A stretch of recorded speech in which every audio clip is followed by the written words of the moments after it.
Bom, podemos começar? Com licença. Rapaz, tem um demônio aqui. Ave Maria, gracia plena, Dominus tecum, benedicta tu in mulieribus et benedictus fructus ventris tui, Iesus. Santa Maria, Mater Dei, ora pro nobis peccatoribus, nunc et in hora mortis nostre. Amém. Quando vamos falar de Santo Tomás, sempre convém começar com a Ave Maria. Santo Tomás foi, apesar do que dizem os detratores, um grande mariano, né?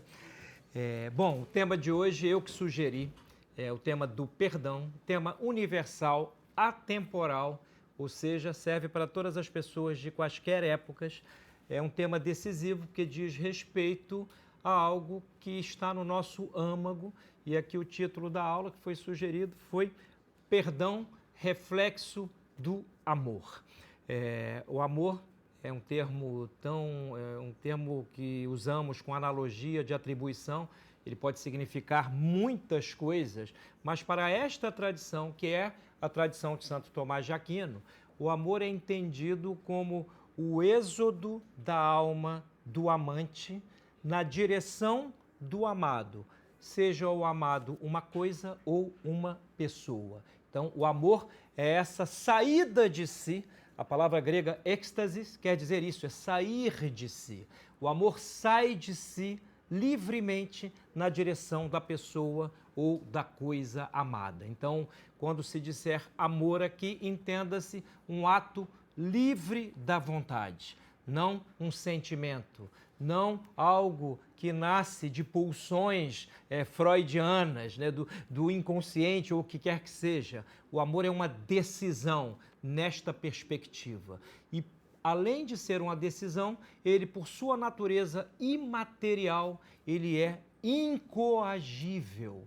Ninguém pode coagir uma pessoa a amar ou a deixar de amar. É um exemplo que eu sempre usei em minhas aulas, cursos, palestras, porque ele é tangível, ele é facilmente identificável por qualquer um. É o seguinte: não está na mão de um torturador, por exemplo, fazer com que eu não ame o meu filho. Ele pode me fazer dizer que não amo o meu filho para que ele pare de me causar dores. Mas o amor, ele está no meu âmago e é imaterial e, portanto, não é passível de ser coagido, constrangido por qualquer agente interno. É óbvio que a contemporaneidade pós-cristã, digamos assim, ela tem do amor ou uma ideia romântica, mais ou menos tosca, ou uma ideia sentimentaloide, né? O amor é algo que comprime o coração, é algo inexplicável. Mas para esta corrente aqui, que é aristotélica e também tomista, o amor, ele é a liberdade humana em sua fortaleza inexpugnável, né? O amor é o que nos define como pessoas. É o ato sublime que o ser humano é capaz de realizar. Um ato livre de doação. E há uma escala de amores que pode ser definida sob prismas diversos, entre os quais está aquele que é o da escala dos bens amáveis. Uma coisa é tanto mais amável quanto mais digno é o seu grau de ser.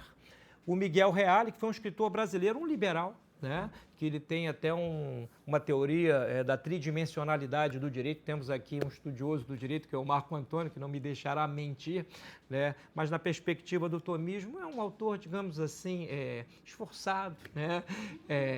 Criou certos conceitos que podem até ser mais ou menos palatáveis, mas ele, para além de ser um jurista, era um bom escritor. Ele tem um livro chamado Pluralismo e Liberdade, em que ele dá o exemplo que serve ao que eu vou dizer aqui a respeito da natureza do amor. Suponhamos que o Museu do Louvre, em Paris, pegou fogo. E lá, uma mãe deixou uma criança no carrinho, prestes a morrer sob as labaredas do fogo. Bom, ele tem uma escolha: ou salva a criança ou a Mona Lisa, que até nesta última semana, pelo que eu soube, recebeu um jato de bosta de alguma pessoa desassistida pelo Logos, né? Tentaram destruir a Mona Lisa. Mas o mundo real está superando a ficção e a crítica, né, filosófica. Então, ele tem uma escolha. Ou salva a criança, ou salva a obra de arte. Bom, se ele salvar a obra de arte, segundo o Reale, e nisto ele tem toda a razão, ele estará escolhendo algo de dignidade ontológica inferior. Por quê? Por maior valor que tenha a Mona Lisa, valor econômico, ela é apenas um bem cultural. Ao passo que a criança, que é uma pessoa, prenhe desde a sua mais tenra idade de direitos, ela é uma vida humana que tem mais valor do que qualquer obra de arte. Uma vida isolada humana, como diz Santo Agostinho, Santo Tomás o repete, uma só alma tem mais valor do que todo o universo material. Então, a criança é mais amável do que a obra de arte. Então, assim nós fazemos na nossa vida. Ou vamos aperfeiçoando as nossas escolhas e amando aquelas coisas que são mais dignas de ser amadas, em detrimento de outras que são menos dignas, ou paulatinamente a nossa vida psicológica vai para o buraco. Porque quando a pessoa perde a noção das coisas que estão à mão da sua ação e do seu pensamento, toda a sua vida se esboroa, toda a sua vida decai, toda a sua vida, de alguma maneira, ela chega ao ponto de confusão mental, aquilo que Santo Tomás de Aquino chamava de quietas mentis, a cegueira da mente, na qual qualquer escolha é como que obra de coisas fortuitas e, portanto, terá uma grande chance de dar com os burros na água. Então, o amor é um ato livre da vontade, é um êxodo da alma do amante na direção da pessoa ou da coisa amada, é livre, é a fortaleza da liberdade, inexpugnável, ele não é só livre, como é a fonte da nossa liberdade. Eu tenho um aforismo que é mais ou menos assim, será publicado em breve neste ano no livro ao qual darei o nome de Provérbios do Abismo, né? Que a plenitude da liberdade é quando o querer escolhe o dever. Né? Quando eu livremente escolho aquilo que eu devo fazer em circunstâncias objetivas da minha vida, é quando eu sou mais livre. A liberdade não é um atirar de dados. Né? A liberdade, ela pressupõe a inteligência que se volta para as coisas com critérios objetivos para que escolha de maneira reta, com retidão. Escolher retamente é ter essa clara ideia de todos os bens que estão à mão da escolha. Então, a partir da definição do amor, agora podemos ensaiar uma definição que eu escrevi, estava no meu trabalho hoje, falei, vou fazer uns apontamentos aqui e desenvolver a aula a partir disto. Então, temos aqui uma definição de perdão, que é deste que vos fala. No Santo Tomás não dá uma definição própria de perdão, mas é um corolário de anos de leitura. É óbvio que uma definição pode aproximar-se da verdade mais ou menos. Eu posso dizer que o homem é um bípede implume, isto é verdadeiro, e posso dizer que um homem é um animal racional, isto será mais verdadeiro.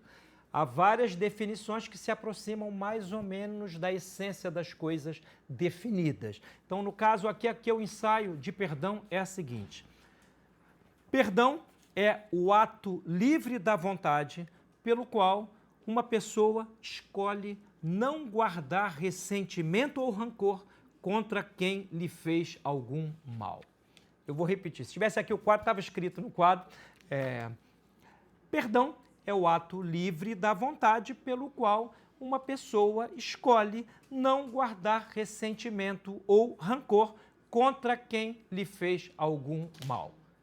Pois muito bem, algumas coisas já nos servem de corolário, né? Já podemos extrair ao modo de corolário. No perdão, há sempre objetivamente algum mal que foi feito por alguém. Né? Isto é importante dizer, porque há pessoas cuja mente está tão confusa, há pessoas que se deixaram levar por emoções desgovernadas de maneira tal que não conseguem divisar objetivamente o bem e o mal nas ações humanas, o que é uma tragédia. Às vezes pedem desculpa daquilo que não dos males que não cometeram, o que é um erro formal. Não devemos jamais nos desculpar de coisas que não são de nossa responsabilidade. E muitas vezes as pessoas fazem isto, seja por respeitos humanos, seja para não estragar a amizade, entre aspas, porque neste caso é entre aspas. Se eu não posso dizer a verdade, que amizade será esta? Aristóteles, o grande Aristóteles, dizia que a amizade só acontece quando os homens reúnem-se em torno da verdade. Onde a verdade não é a reitora dos atos humanos, eu só posso dizer que há amizade por uma certa metáfora tosca. Então, muitas vezes as pessoas, como não estão aquilatando bem o que fazem com elas e o que elas fazem com as outras pessoas e em seus projetos de vida, acabam acomodaticiamente pedindo desculpas sem terem culpa, né? Desculpar é literalmente retirar a culpa, entre outras coisas. Mas o perdão é mais do que retirar a culpa, nós vamos ver. Então, consequências da definição geral. O amor é, das duas definições a propósito, de amor e de perdão. O amor é o motivo formal do perdão. O que se quer dizer com isto? Quem não ama não perdoa. Quem não ama não tem razões para perdoar. Quem não ama, de alguma maneira, não se perdoa, né? Então, o amor, justamente por ser a realidade humana em seu pletórico estado, né? Não tem nada mais importante do que amar, e o desamar é, de alguma maneira, o corromper a nossa natureza, que é intelectivo-volitiva. Nós somos entes dotados de potências intelectivas. Nós temos inteligência. A inteligência não é calcular algoritmos. A inteligência dita artificial só pode ser dita inteligência por quem não tem a menor ideia do que é uma inteligência. Inteligência é intus legere, ler por dentro. Não é calcular algoritmo. Calcular algoritmo é só uma das possibilidades da nossa potência intelectiva. Então, nós temos inteligência, que é essa capacidade de ir às coisas em suas causas, interpretando-as, associando-as, vendo até que ponto causas e efeitos se coordenam, etc., etc., etc., e a vontade, que é este apetite intelectivo do bem. Quando eu quero algo, seja lá o que for, eu só quero, segundo Santo Tomás de Aquino, porque na minha mente aquilo surge como uma imagem de um bem. Outro exemplo corriqueiro, todo mundo entende, eu costumo dar, é o seguinte: o suicida, ele mata-se não porque não ama a vida, e sim porque a vida não está como ele ama e ele está sofrendo. E o que o motiva é a imagem de um bem, a saber, dar fim à sua dor, dar fim a seu tormento. Então, até mesmo quando agimos mal, quando escolhemos mal e até mesmo quando sentimos mal, o que move a vontade é a forma inteligível de um bem, ainda quando este bem não esteja retamente ordenado. Por exemplo, o gozo sexual é um bem. Santo Tomás jamais diria que é um mal. Agora, ele é para ser adquirido em qualquer circunstância? Por exemplo, num estupro? Claro que não. Né? Os bens que estão à escolha da nossa vontade devem ser ordenados pela inteligência.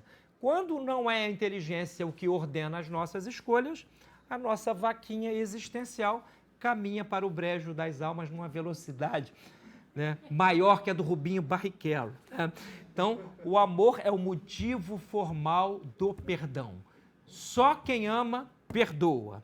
Outra máxima que é como que um corolário do que se disse. O perdão é uma exigência da caridade. E aqui, não sou eu quem diz. Magister Dixit, Santo Tomás de Aquino, diz a certa altura da secunda e da Suma Teológica, o seguinte, vou abrir aspas, diz o mestre Tomás. Primeiro ele fala do amor dos inimigos, né? O amor dos inimigos é a exigência da caridade, pois quem ama a Deus e ao próximo não deve excluir seus inimigos do amor universal.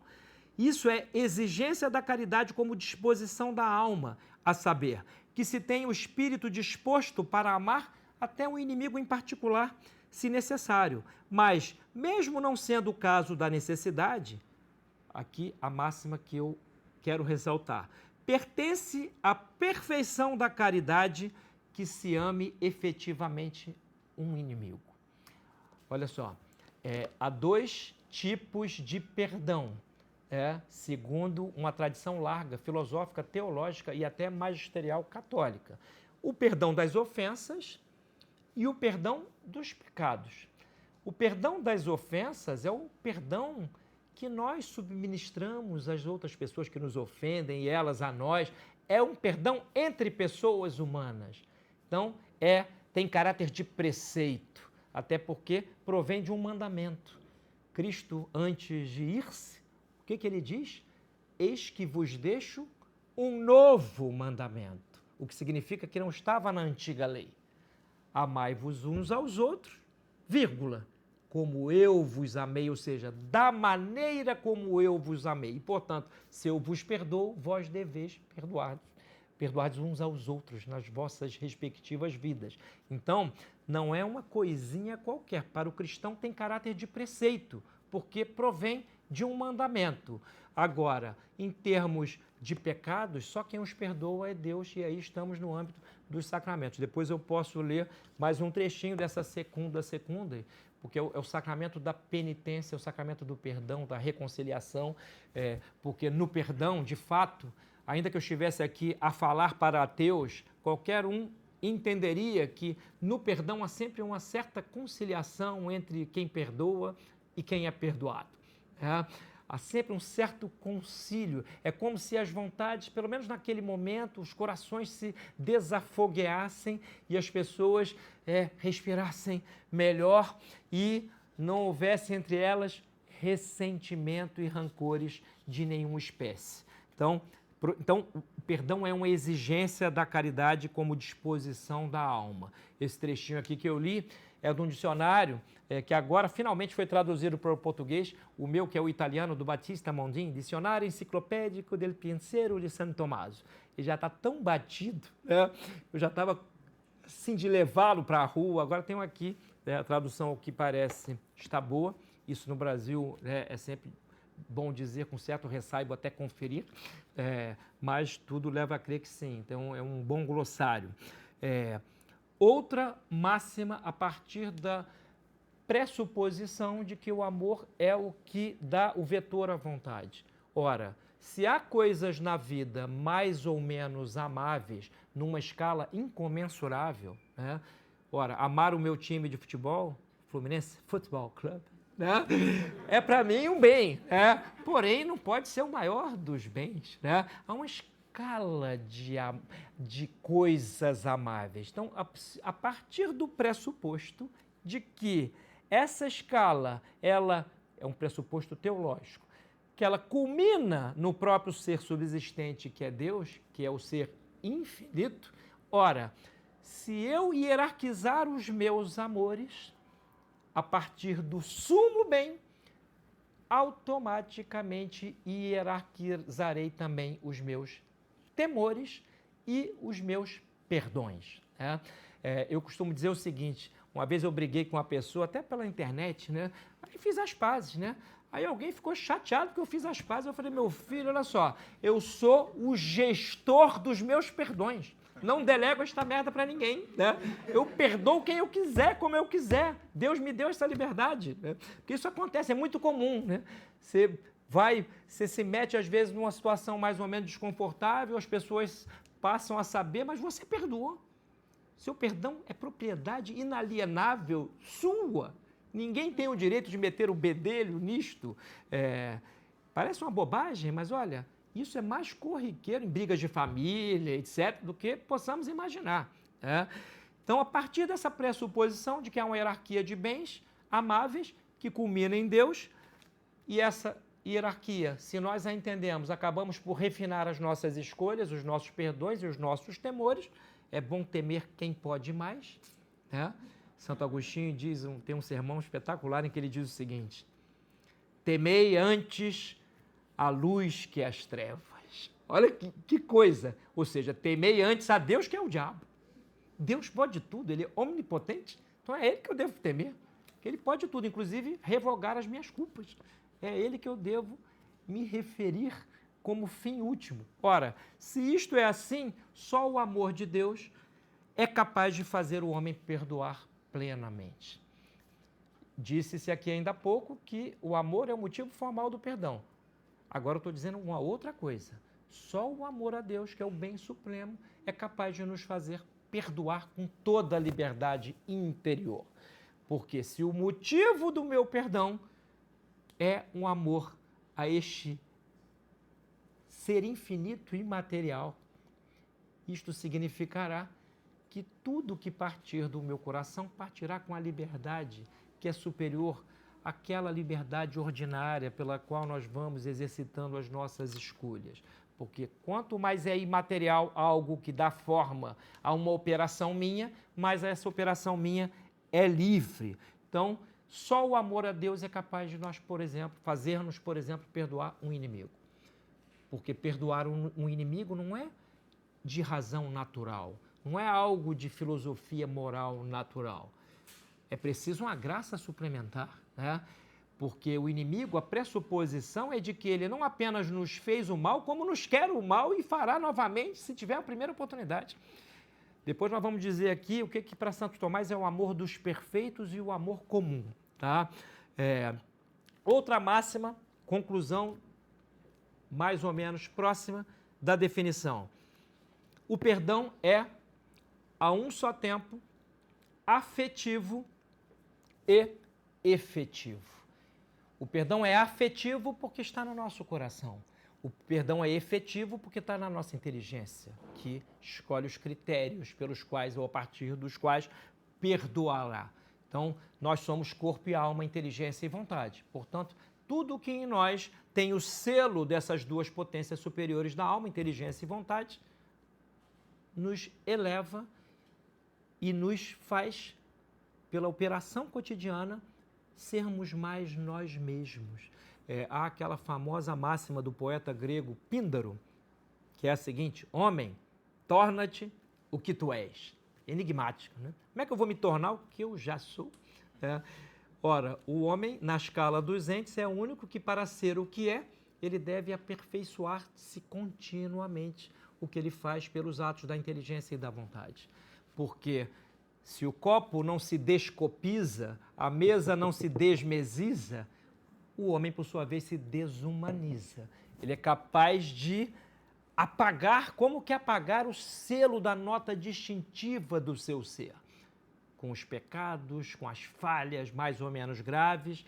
Então, para nós sermos o que profundamente somos, é necessário que amemos e que façamos aquele ato de gratidão interna, de beneficiar com o coração as pessoas que nós amamos. Sêneca, há dois livros importantes de autores antigos, né? Sêneca e Cícero, né? Os dois estão traduzidos. O do Cícero é De Officiis, sobre os ofícios, né? Sobre, né, o ofício é o dever, né? E o do Sêneca, De Beneficiis, sobre os benefícios, que é um livro sobre a gratidão.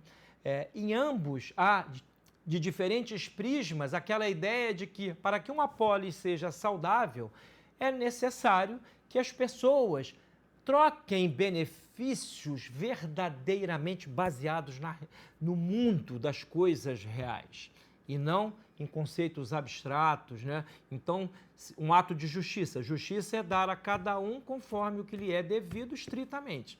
Ora, para eu praticar um ato de justiça, eu tenho que saber aquilatar os bens que estão, digamos assim, implicados naquela relação.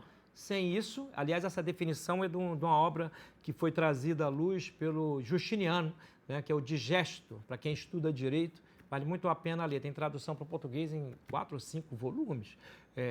Eu preciso saber a quem convém que eu beneficie livremente, porque se eu começo a beneficiar quem não merece, a polis ela desanda, ela se corrompe. Então, o tema dos benefícios e dos deveres é um tema muito importante para a filosofia antiga e para nós ainda hoje. Só que nós somos cristãos, temos, sob esta visão de filosofia natural, um prisma sobrenatural da fé, nós podemos nobilitar, ou seja, tornar mais nobres os motivos das nossas escolhas, dos nossos amores, dos nossos benefícios e, inclusive, das nossas decisões severas, porque, às vezes, mesmo com amor, é necessário tomar uma decisão dura, né? Amor não é sentimentalismo barato. O pai que ama o filho corrige o filho naquilo que é para ser corrigido.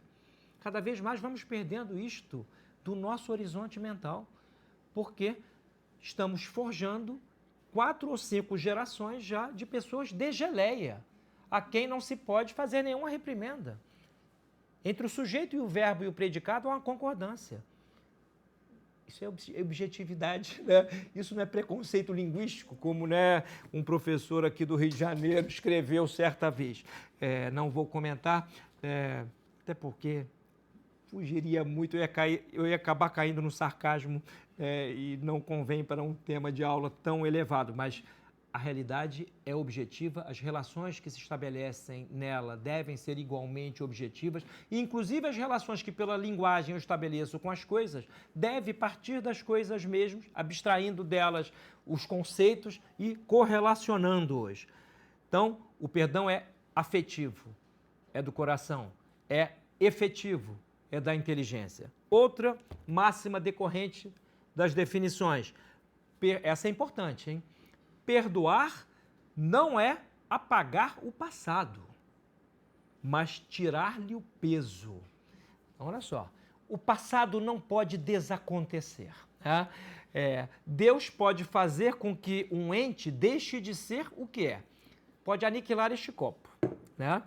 Mas uma coisa Deus não pode fazer, com que um ente deixe de ter sido o que já foi. O passado que já decorreu é irrevogável na ordem do ser. O que passou está indelevelmente registrado e deixou a sua marca ontológica durante uma existência. Então, nem Deus revoga o passado, quanto mais nós. Então, perdoar não é simplesmente esquecer do ponto de vista de uma espécie de amnésia voluntária, né? Não é apagar o que passou, até porque o que passou deixa em nós ressonâncias também, né? Porque o que passou e foi importante para nós marcou-nos de alguma maneira. Portanto, eu não sou alheio a isto, não posso ser alheio. Isso serve para relações, né? Se as pessoas entendessem, por exemplo, como isto é decisivo na vida das suas relações, por exemplo, se respeitariam mais. Porque depois que certos cristais se quebram, é muito difícil refazer. Então, o perdão é, dentre as coisas humanas, a única que consegue refazer um cristal da melhor maneira possível para nós, né? Mas ele não considera que o que passou não passou, né? O passado está ali como algo que sucedeu e está aqui em mim, na minha memória e na minha inteligência. Eu recordo o passado. Às vezes é doloroso, às vezes é um trauma recordar o passado. A pessoa foi estuprada com 3 anos, às vezes fica ali até no subconsciente dela, né? Não é fácil livrar-se de coisas antipáticas à nossa consciência que sucederam. Mas no caso do perdão, o exercício que se faz, já que ele é um ato da vontade, é tirar o peso. Ou seja, aquele passado que passou, aquela bofetada que eu levei, mas não me dói mais lembrar dela. Pelo contrário, né? Hoje eu entendo que se não fosse aquela bofetada, talvez eu não aprendesse isso, aquilo ou aquilo outro. Então, o perdão revalora as coisas que sucederam no tempo, como que sintetizando-as e dando-lhes uma perspectiva nova, né? Por isso que o perdão é leve. Quando as pessoas se perdoam, a relação fica mais leve, mais agradável, né? Inclusive, elas são capazes de rirem de si mesmas, né? Só quem perdoa é capaz desse sumo ato de inteligência que é rir das suas próprias falhas, né? A pessoa que se leva a sério não perdoa ninguém. E o que se leva muito a sério não se perdoa. Acaba sendo escrupuloso e a sua vida vai também para uma espécie de buraco existencial. Outra máxima, perdoar. Essa é boa também, que essa é de ordem prática, né? perdoar não é cegueira beócia. Né? O sujeito, né, digamos assim, a sua digníssima esposa teve uma queda e praticou, digamos assim, recreios venéreos com o vizinho. Né? E aí o marido resolveu perdoá-la. Mas perdoou-a do fundo do coração com dor? Tudo bem.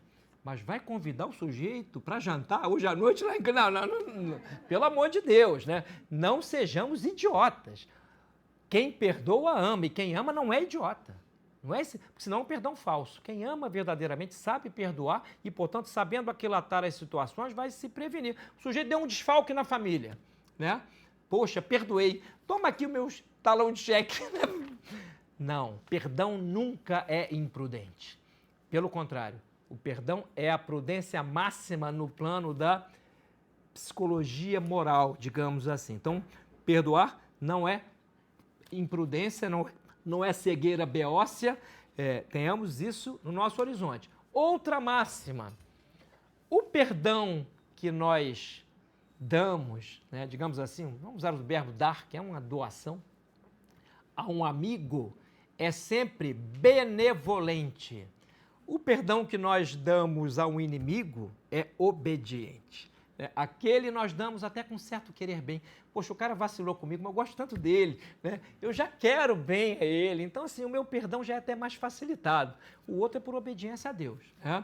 Então, e a obediência, nos casos que estão implicados na filosofia moral de Santo Tomás, ela é também uma forma sublime de liberdade. Não é porque eu obedeci a uma regra externa à minha consciência que eu não sou livre. Isso é uma ideia liberal. Os liberais são tarados pela liberdade. Né? Só que é uma tara que nunca, jamais, em tempo algum, desde o início dos proto-liberais, no século XVIII, os iluministas, até hoje, você pergunta para um liberal o que é a liberdade, ele foge como um diabo da cruz. Né? Ou vai tergiversar, velho verbo antigo, né? Tergiversar, vai jogar conversa fiada, mas a noção que ele tem de liberdade é só ou liberdade no plano civil ou a liberdade de fazer o que se quer. Voltaire, o pobre Voltaire, né, grande escritor do ponto de vista do talento literário, péssimo homem de ideias, que morreu muito mal, ele dizia que a liberdade é eu fazer o que eu quero. Né? E essa ideia tosca foi assimilada pelos revolucionários do século XVIII e até hoje está aí. E as pessoas caem nessa esparrela. Não conseguem abstrair o seguinte: eu tenho limites na minha liberdade, até físicos.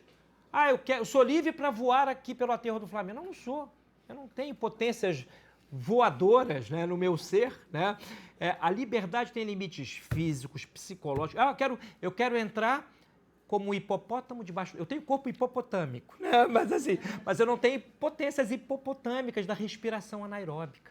Eu não sou capaz de ficar 20 minutos embaixo d'água sem um respirador artificial. Né? Então, assim, a minha liberdade tem limites. Isso é uma conversa fiada, que a liberdade é eu fazer o que eu quero. Só um idiota de estrita observância e coração desgovernado é capaz de acreditar nisso. Ou seja, toda a modernidade. Né? E nós caímos nesse conto do vigário. Do vigário não, coitado do vigário. Conto do vigarista. Né?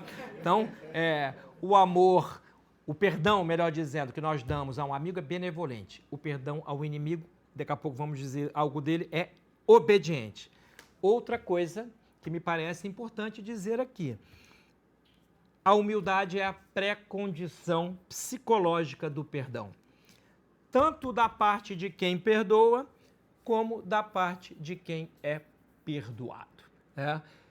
Humildade, ou seja, é estar perto do humus da terra. Né? O humilde sabe-se pequeno e, portanto, o humilde está em melhores condições para aquilatar seus próprios erros e, portanto, ele tende a ser mais benevolente com os erros alheios, porque ele entende que a condição humana é falha de alguma maneira. Então, a humildade é essa condição psicológica para alguém perdoar alguém, mas mais ainda para alguém ser perdoado, porque o soberbo, que é muito severo nas suas críticas aos demais, ele também é implacável consigo mesmo. Há pessoas que não se perdoam, e não se perdoar de alguma maneira é usurpar o lugar de Deus. Deus quer nos perdoar, por que nós não nos vamos perdoar? Então, assim, é preciso que a pessoa desenvolva o mínimo de humildade para que ela tenha as pré-condições necessárias para ter uma vida habitual de perdão. Eu fiz publicar aqui no Brasil, eu me meto em várias coisas, né? Uma delas era a coleção escolástica, que saiu para uma editora que acho até que não existe mais, que era Concreta, e eu fiz publicar no Brasil uma obra magnífica de São Bernardo de Claraval, chamada Dos Graus da Humildade e da Soberba, que é um comentário à regra de São Bento, em que São Bernardo vai mostrando uma escadinha parecida com a escada bíblica de Jacó, quais são os degraus da humildade, quais são os degraus da soberba. Um livro que se acha aí na estante virtual, vale muito a pena a leitura dele, fica indicada, os graus da humildade e da soberba. Sem humildade não há perdão, nem por parte de quem perdoa e nem por parte de quem é perdoado. Até porque eu preciso me arrepender para ser perdoado efetivamente. Mas vamos chegar lá, esse é outro tópico. Perdoar não apaga os efeitos ou sequelas dos maus feitos de quem foi perdoado. Então, isso serve tanto no plano civil, familiar, psicológico, etc., como também no plano teológico. No caso do plano teológico, é o pecado. O pecado, né, o cristão católico sabe que vai sacramentalmente pedir perdão a Deus na pessoa do sacerdote. Ora, a culpa eterna lhe é perdoada e comutada em culpa temporal. É isto que acontece nas nossas confissões, nós que somos católicos. Porém, essa pena ela implica uma ressonância, porque os maus hábitos, os vícios, os pecados são como isso aqui, olha. Vamos fingir que isso aqui é um livro, olha, fica com a orelha. Deixa marcas em nós. Os nossos hábitos, os hábitos são atos reiterados que deixam marcas, que são aquilo que Santo Tomás chama de disposições. Né? Se eu minto muito, eu tenho uma predisposição à mentira. E a mentira vai me escapar até mesmo em situações que não tem a menor importância, nada. Então, assim, os hábitos, do mesmo jeito, para o bem ou para o mal, né? Um hábito físico. O sujeito, vou emagrecer a partir da semana que vem, estou malhando, estou tomando suplementação. O corpo também, ele é sujeito de hábitos, né? Mas a alma o é em nível muito mais excelente. Então, para o bem e para o mal, os hábitos criam em nós disposições, né? Os hábitos bons criam em nós uma semente de virtude. Os hábitos maus criam em nós a semente do vício. Né? O vício, segundo Santo Tomás, é um hábito operativo, ou seja, pelo qual eu ajo habitualmente, contrário à nossa natureza. Todo vício é contrário à nossa natureza volitiva e intelectiva, todo e qualquer vício. Já o hábito predispõe a nossa natureza a atuar com excelência. Eu vou dar um exemplo aqui, estou aqui com um amigo que é um ótimo violonista. Houve na Espanha um violonista chamado Andrés Segovia, um grande violonista. Né? Um dia, num concerto que ele foi fazer lá, ele tinha o fã alugou o quarto do lado do quarto do hotel onde estava o grande astro do violão espanhol, da guitarra espanhola, né? Para tentar ouvir o que ele faria antes de um grande concerto. E, para sua decepção, tudo o que ele ouvia eram escalas musicais. O Segovia estava lá treinando. Olha só, eu sou capaz de tocar uma peça de Liszt, né, ao piano, desde que eu treine exaustivamente. Ora, o hábito reiterado me conduz à excelência. Eu sou livre para ser um Mozart, mas para ser um Mozart, além de talento, eu tenho que ter atos repetidos de esforço. Sem o mínimo de suor, ninguém cria hábitos virtuosos, a não ser que seja por um verdadeiro milagre, que são os hábitos infusos, mas aí saímos da filosofia moral, entramos na teologia, não é o caso aqui. Então, perdoar não apaga em nós, para o bem e para o mal, essas disposições que nos ficam. Né? Isso nos dois casos, né? Porque uma pessoa pode ser que até perdoe, mas não tenha o hábito do perdão, perdoe por um interesse. E o perdão por interesse, embora seja efetivo e alcance de alguma maneira o coração da pessoa perdoada, ele não está sendo doado com toda a plenitude da alma e por isso mesmo, já que é um ato interno, ele tem um déficit. Né? Então podemos ser viciados em muitas coisas, não só em drogas. Né? Outro tópico, perdão e justiça não são termos unívocos. Significa o seguinte, não são a mesma coisa. Né? Ninguém merece ser perdoado. É perdoado por amor. É esse o sentido aqui, que é o sentido profundo de Santo Tomás. Eu perdoo quem eu perdoo porque eu amo, né? E não porque a pessoa merece. Pode ser que ela tenha feito algo gravíssimo. Quantas mães aí de criminosos vão lá, continuam amando seus filhos, cometeram um crime gravíssimo, estão lá na prisão cumprindo uma pena, mas elas continuam a amá-los, apesar daquilo que eles fizeram. Então, não é uma questão... E os perdoam e querem crer que eles não vão voltar a fazer o que fizeram, porque no perdão, como eu disse aqui na definição, há sempre um vetor de benevolência. O que é benevolência? Benevolence. Literalmente, etimologicamente, querer o bem. Benevolência é querer o bem. Beneficência é fazer o bem. A beneficência é a benevolência quando age. Né? Não adianta só querer o bem, né? Eu quero tanto bem a fulano, aí fulano precisa, eu fico, em vez de ajudá-lo numa situação objetiva, fico sentado nas minhas instalações sanitárias pensando em como podia ajudar. Né? Eu fico muito triste quando eu vejo, ainda mais num ambiente instagrâmico, né? As pessoas são capazes de aderir a bandeiras extraordinárias, né? Mas são incapazes de ajudar a própria mãe, de ajudar o vizinho, o amigo, que está em dificuldade, etc. Claro que essas pessoas, o que elas têm de publicidade não tem no seu coração como correspondente genuíno de uma realidade boa.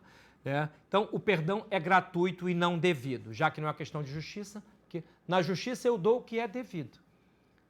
No que é gratuito, eu dou porque quero dar.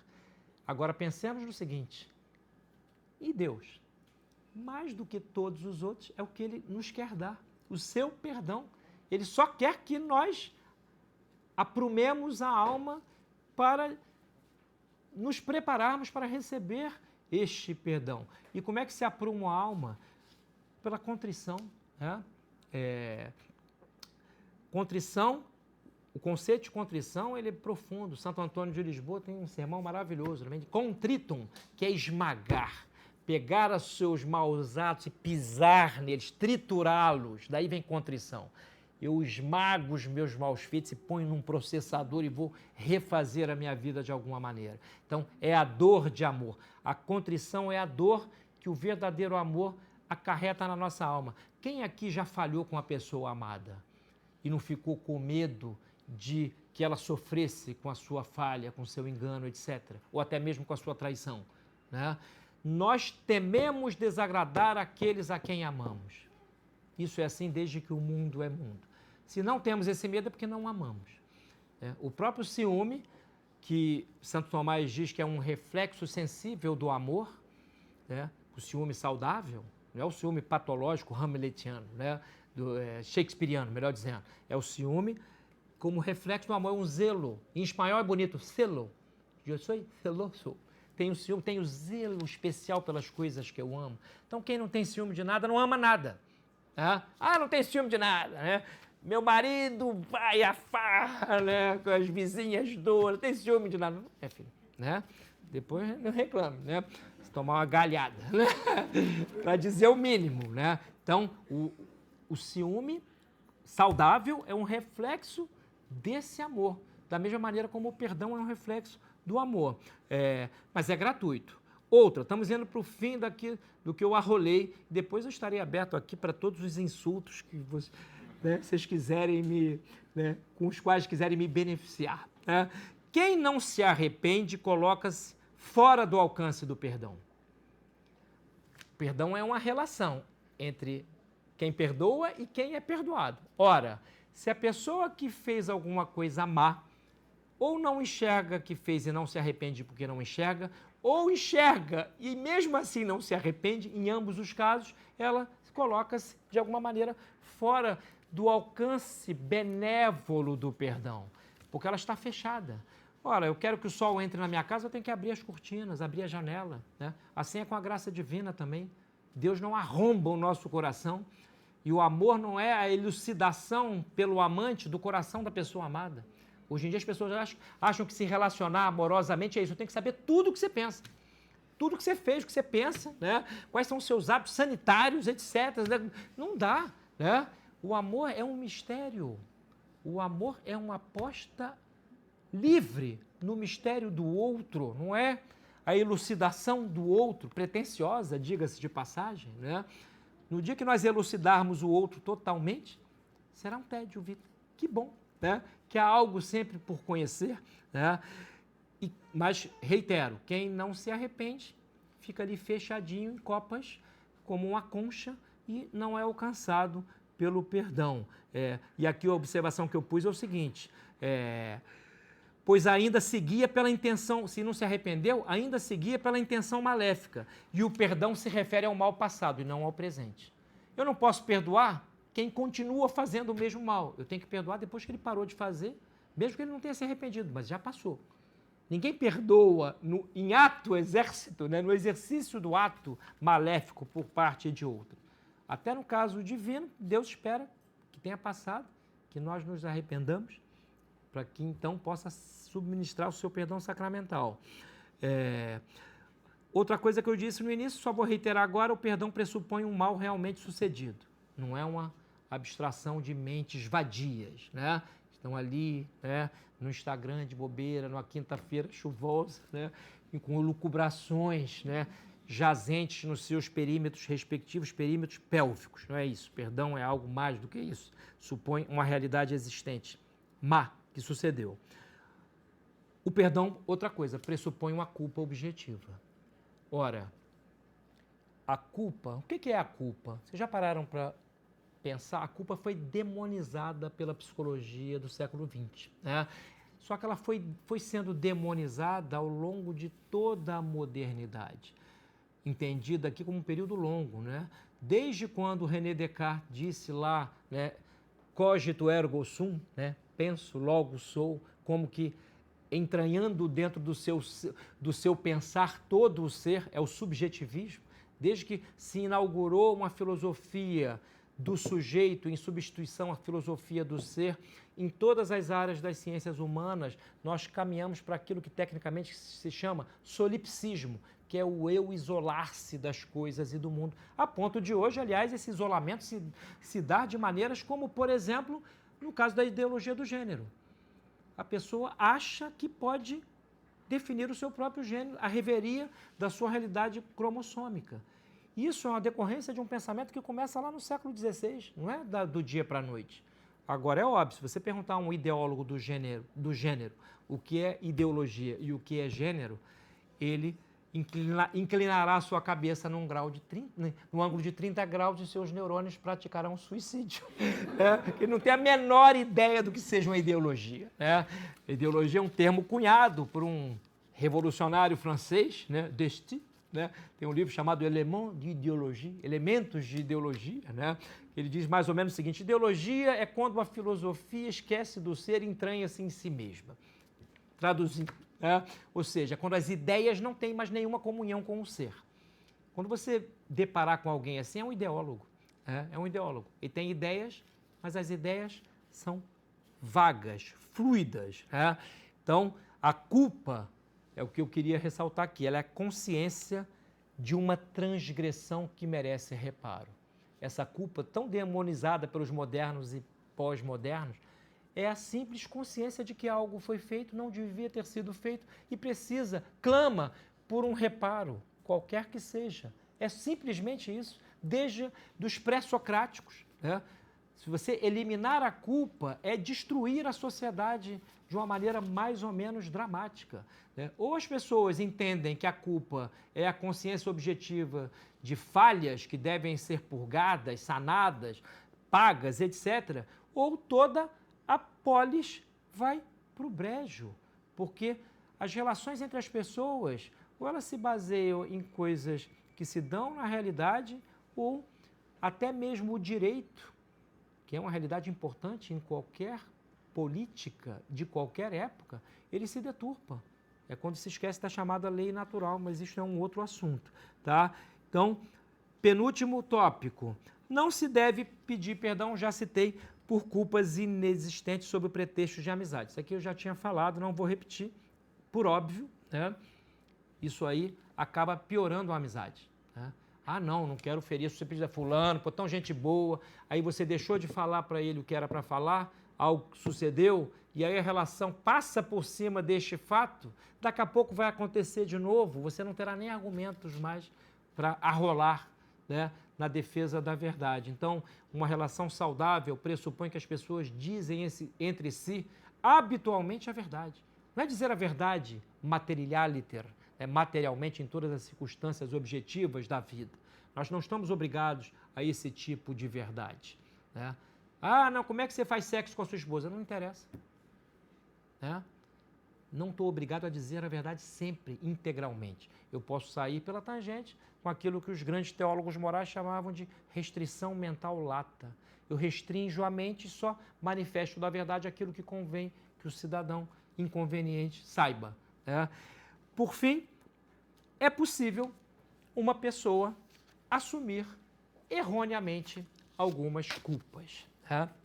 E isto provém do fato de que, se a sua mente não está ordenada, minimamente ordenada, os critérios de escolha vão se tornando cada vez mais pobres e é capaz, sim, pela fragilidade mental dessa pessoa, dela ser inculpada por algum malicioso e acabar assumindo culpas que não tem. Olha, esse mundo aqui não é o melhor dos mundos possíveis, como pensava o indigitado Leibniz, né? Deus poderia ter criado mundos muito mais perfeitos do que este. E este mundo atual não é, digamos assim, a consequência lógica das melhores possibilidades. E isso serve também para as nossas relações com as pessoas. Não tenhamos a ingenuidade de achar que as pessoas com quem nos relacionamos estão sempre imbuídas das melhores intenções, né? Não estão, né? O homem prudente avalia cada circunstância. Ele percebe indícios no proceder alheio de se a intenção é mais ou menos boa ou mais ou menos má. Intenção é um ato da vontade, é um dos 12 atos da vontade. A vontade é uma potência que tem 12 movimentos, a intenção é um deles. Quando Santo Tomás de Aquino diz que a ordem do universo provém de uma intenção objetiva da inteligência divina, olha que maravilha. A intenção é um dos aspectos da ordem. A ordem não se dá ao acaso. Se eu pegar aqui as letras desse livro, chacoalhá-las, botar num saco, jogar para o alto, não vai sair o livro ordenado. Onde há ordem, há uma inteligência ordenadora. Isso serve para todas as circunstâncias da nossa vida. Ordem é um conceito importantíssimo. Ora, eu preciso ordenar as minhas culpas objetivas e os meus méritos objetivos. Sem o quê?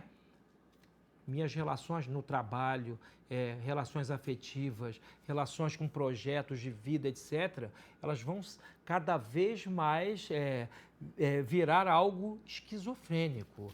Então, assim, tenhamos no nosso horizonte, eu não sei a quantos minutos eu vou, porque, assim, se deixar, né, isso aqui vira quase conversa de botequim, que, aliás, é um samba do Noel Rosa que eu muito aprecio, né? Seu garçom, faça o favor de me trazer depressa uma boa média que não seja requentada. Agora eu podia me trazer um café a propósito.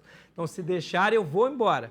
Mas do que eu queria falar de básico está dito. Agora, só pretendo ler um trechinho do comentário de Santo Tomás ao Pai Nosso. Porque tem um dos pedidos do Pai Nosso. O Pai Nosso é a oração mais importante, porque foi a única que Cristo ensinou. No prólogo desse comentário, Santo Tomás diz isto. Nenhuma oração é tão importante como o Pai Nosso. Entre outras coisas, porque ela encerra virtualmente tudo que está em todas as demais orações.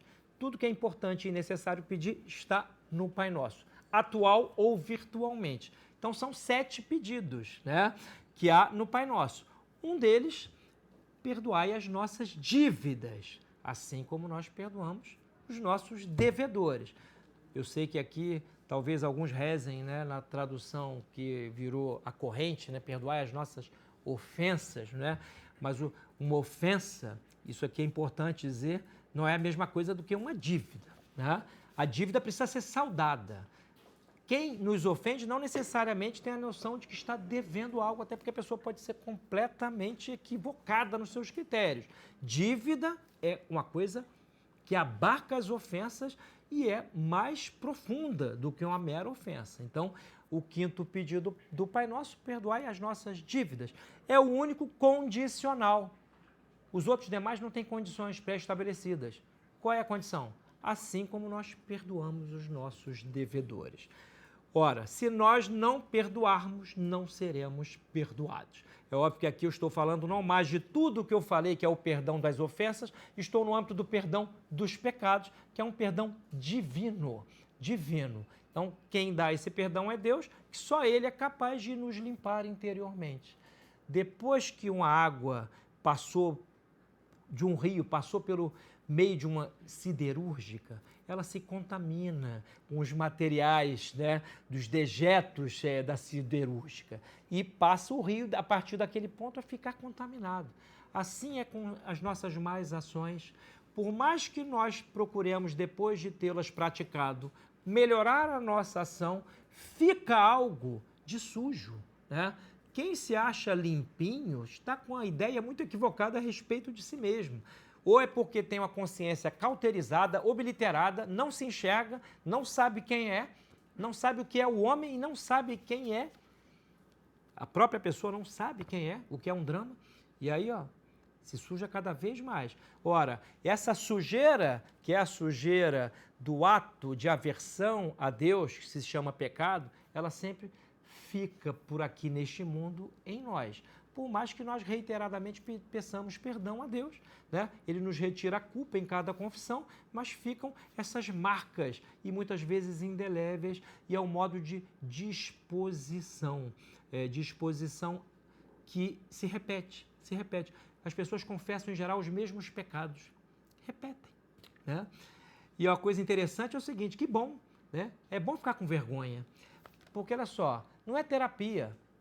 Eu adoro a psicologia tomista, mas confissão não é terapia. A pessoa não vai lá para contar a sua vida, ficar num circunlóquio, num colóquio com o padre a respeito da condição humana, do sentido da sua existência. Está lá só para se limpar espiritualmente pelo perdão.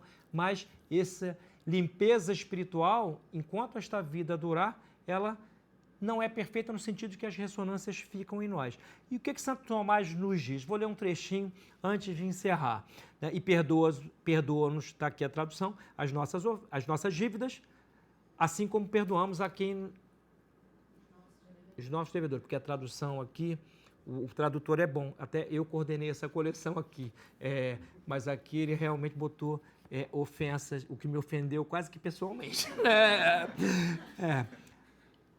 Magister Dixit, diz Santo Tomás, há pessoas que, embora com sabedoria e força, justamente porque confiam demais em sua virtude, não agem sabiamente no que fazem, como tampouco levam a cabo o que pretendem fazer.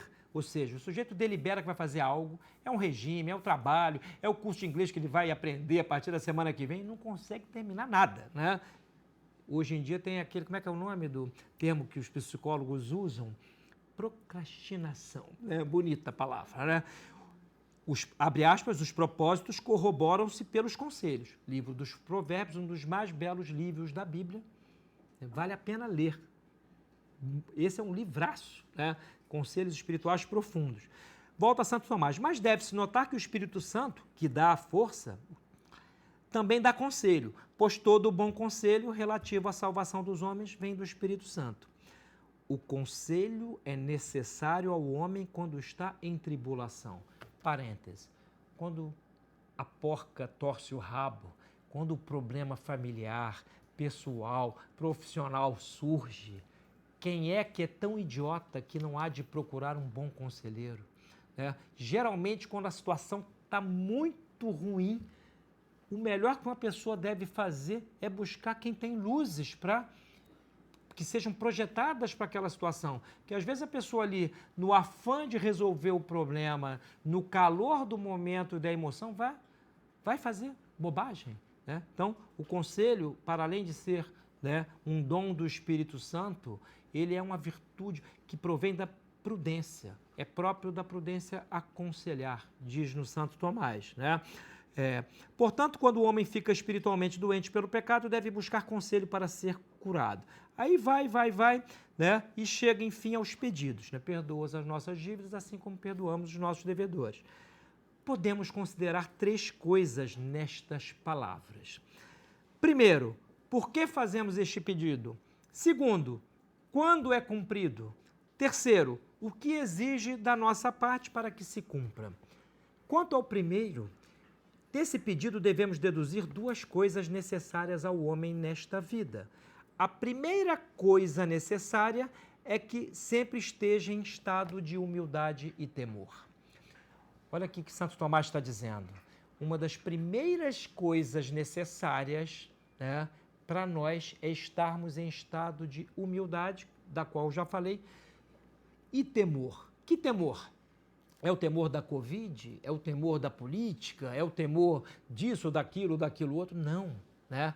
É o temor que provém do amor, porque a vida espiritual é a vida que começa no temor e termina no amor. E primeiro eu temo desagradar a quem eu amo.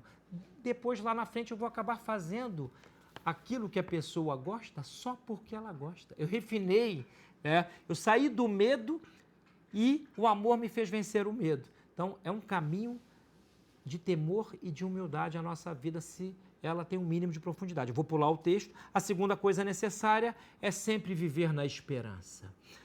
Pois, embora sejamos pecadores, não devemos nos desesperar, para que o desespero não nos leve a pecados maiores e variados. O que é a esperança? As pessoas hoje confundem a esperança com otimismo. Eu espero que o meu deputado, meu candidato ganhe a eleição, vai ser o presidente, né? Isso não tem nada a ver com esperança. Isso é otimismo intramundano. Eu posso ser otimista a respeito se o meu time vai ganhar o título, se eu vou passar na prova, se a minha pretendida vai dizer sim. São coisas humanas. A esperança é transmundana. A esperança é esperar contra todas as adversidades. Só pode ser em Deus. Então, o que Santo Tomás está dizendo aqui é que, vou dizer com as minhas palavras, ainda que Deus não existisse, ele sendo o conceito que dá sentido a toda a existência, é nele que devemos esperar. Ainda que Deus fosse um conceito abstrato, que Deus absolutamente não existisse, o pensamento nessa existência de um ser infinito seria suficiente para nos ordenar. No comentário ao Credo, Santo Tomás diz que quem acredita nas realidades escatológicas, scaton é uma palavra grega que quer dizer para depois do fim, né? Escatologia é o estudo das coisas depois do juízo final. Se eu acredito que depois desta vida aqui há um inferno, ainda que ele não exista, mas se eu acredito que há um inferno de dores infinitas, não é qualquer dorzinha nesta vida que vai me deixar fracote. Se eu acredito que há um céu de felicidade irreversível, eu quero ficar infeliz. Não, no céu não vai dar, né? Não é qualquer alegriazinha medíocre que vai me fazer soberbo nesta vida. Então, ainda que Deus não existisse, Ele dá um sentido superior à nossa existência. Ele nos fortalece, viriliza o nosso espírito, com ressonâncias até no corpo. Ao contrário, tudo bem, eu sei que hoje vivemos numa sociedade gelatinosa, a sociedade dos tiranos de geleia, que é pior do que dos tiranos viris, porque os tiranos de geleia estão sempre de prontidão para, diante de qualquer coisa que os ofenda, ou apelarem para o Estado, ou por uma traição, ou até por uma morte por motivo torpe, né? Nunca houve na história humana conhecida tantos homicídios dos próprios filhos pelos pais. Nunca houve tantos suicídios de criança. São estatísticas. Nunca houve tantos suicídios de idosos. Olha só, o suicídio, a pessoa para querer matar-se, ela tem que ter passado por uma dor profunda. Numa criança, isso é antinatural. Ela não viveu o suficiente. Ora, o que as crianças estão vendo aqui? Fantasmagoria pura. E os pais deixam as crianças, é fácil. Deixa a criança lá na frente da TV, do computador, não sabe nem o que está passando, não conhece nem o que é engenharia social. Daqui a pouco a criança está se jogando da janela ou matando o pai a facadas, etc. Então, nós vivemos numa época que é mais bárbara do que todas as épocas bárbaras, porque nós matamos nossos próprios filhos. Os bárbaros que invadiram Roma matavam os filhos dos romanos, né? Não matavam os seus próprios. Agora, somos bárbaros tecnologizados, né? O que dá um caráter de verniz, né? Olha que maravilha, hoje eu sou capaz de, com um clique, né, fazer uma operação tal.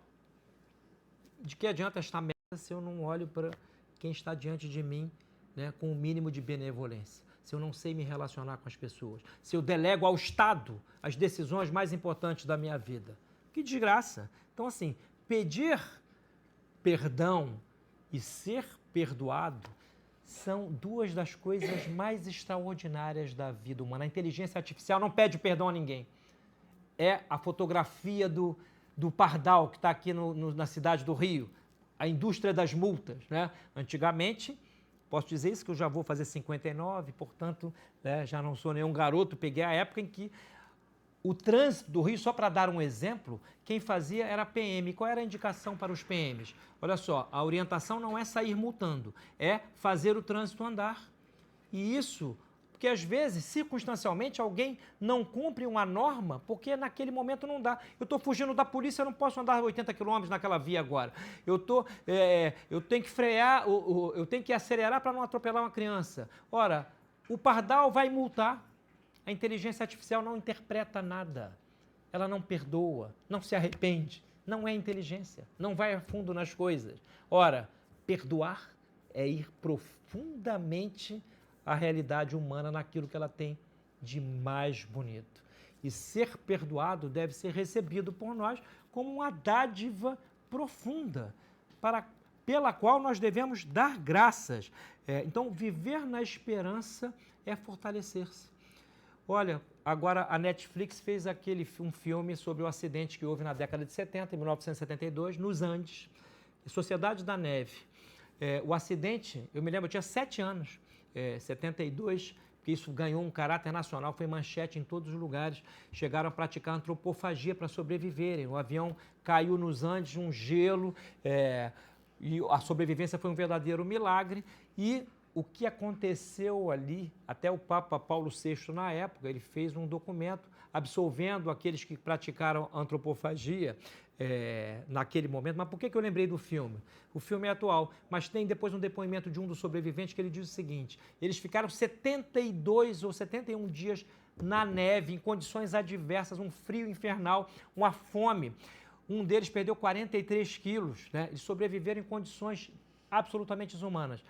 E um dos depoimentos era o seguinte: olha, se alguém dissesse para nós no primeiro dia, no dia do acidente, na hora do acidente, que nós ficaríamos 71 dias aqui nesta neve, nós não teríamos sobrevivido, porque a esperança precisa dos próximos 5 minutos. Isso sou eu quem estou dizendo. Nós precisamos a esperança é o nosso alimento. Se eu não espero nada, a vida não tem sentido. Até do ponto de vista prático. Coisas que eu espero e nem me dou conta de que espero. Eu espero que ao sair daqui haja um chão do outro lado ali do elevador, né? Nós vivemos com esperança e na esperança. Então, pedir perdão é confiar na esperança. Confiar na esperança é dar um crédito ao amor. Dar um crédito ao amor é ser profundamente humano. E mais não digo, e até a próxima aula. Aquele abraço.